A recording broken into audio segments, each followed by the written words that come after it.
I was about to turn 30 or had just turned 30. I was engaged to get married.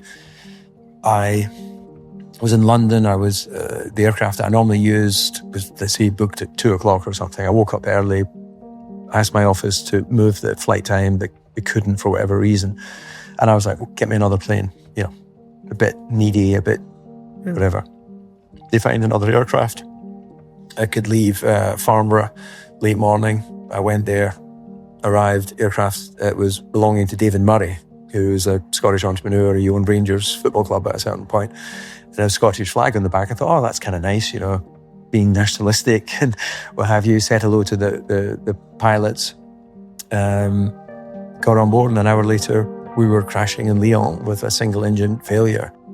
And seconds later, I'm getting out of that aircraft because fate had decided that although they both lost their lives, pretty sure instantly upon impact, fate decided that myself, my fiancée at that time, and my trainer and my fiancée's little dog all survived and got out of the aircraft. And you're standing there looking at a smouldering, broken aircraft on the side of an international airfield, waiting for recovery vehicles to get to you, because they don't, you always see it kind of movies, the recovery vehicles there as the aircraft is coming in.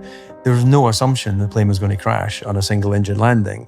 That is something pilots train for. That's something that should have happened. So you weren't aware that you knew there was something going on, right? Yeah. But you didn't think you were crashing when you came into land at Lyon? As we came in, I remember looking out the window and the windsock was hanging like that.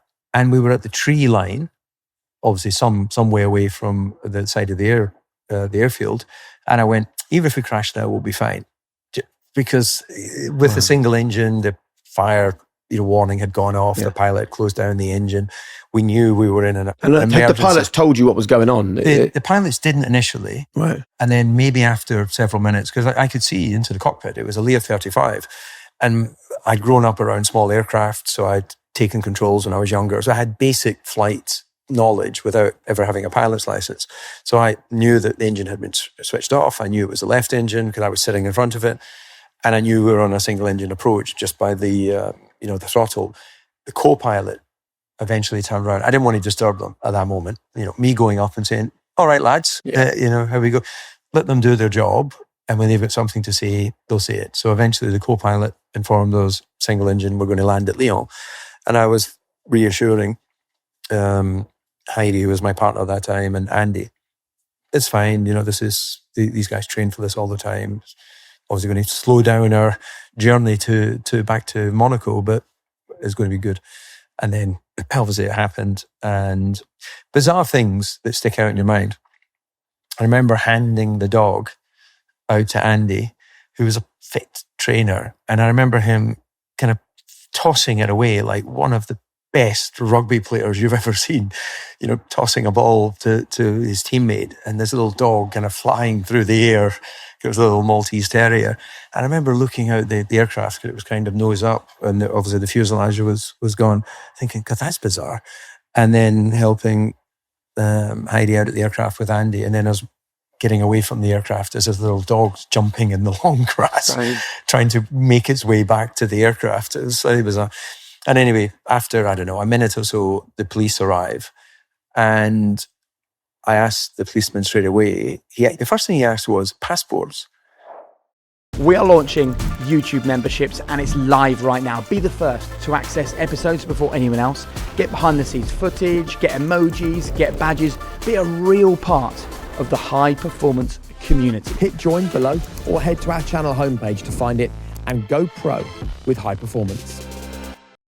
You know how much I love Formula One, and we know that you love the Formula One conversations here on High Performance. But the truth is that high performance in F1 isn't just what happens on the track. It's also about consistency. It's about identity. And you know what? Style works the same way, because the clothes that you wear, they become part of your story. They're the reason that you stand out. And that is why we're so excited to partner with Vestiaire Collective for the launch of their first ever menswear experience.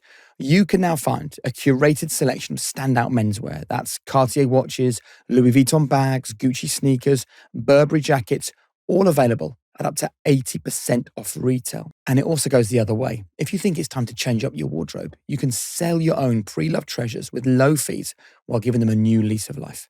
And with more than 15 years of authentication expertise, Vestiaire Collective makes buying and selling simple, stylish, and secure. Honestly, I think it's fantastic. Vestiaire Collective, the go-to destination for pre-loved premium menswear styles. To get involved, just click the link in the description to buy or sell men's pre-loved fashion. The first thing he asked was passports. And I was like, Don la aircraft. I forgot to take my passport. And then I asked if I could borrow a mobile phone to phone my parents, then they could phone, and in McLaren phone. None of us had taken our mobiles out of the aircraft. And he went, is it international call? And I went, yeah, it's a call to Scotland, but I'll pay for the call. It was just kind of bizarre set of circumstances. And then the realization, of course, I knew the pilots were dead. That's horrible, tragic. Their families have lived with that. They were married, they had children. Yeah. Their lives were changed forever in that moment. And I was given, along with Heidi and Andy, a second opportunity. And that was the Tuesday before the Spanish Grand Prix. And we got driven back that night from Lyon to Monaco. We got home late. And I remember lying in bed. Sometimes you get that kind of shiver through your body. I had that little shiver and I went, God, that could have been it today. All over. 30 years old, done. You're just a footnote in a column somewhere. And I was like, right, how have I done so far? And what are my aspirations going forward? And it put in place a lot of changes. I became less needy. Yeah. Get me a plane. So what answer did you get when you asked yourself what needs I wanted to race. I wanted to race. I was so driven. I was in the journey that I was not going to Barcelona. I had broken ribs, but that's fine. Just take a painkiller. I had the ability to drive. And if you're committed, you don't take a day off. We've got a huge episode dropping next week for our pro YouTube members. Susie Wolf joins us to talk all things Formula One, leadership, and what really happened behind the scenes in the paddock. So hit join below or on the channel page to watch it before anyone else, only with High Performance Pro.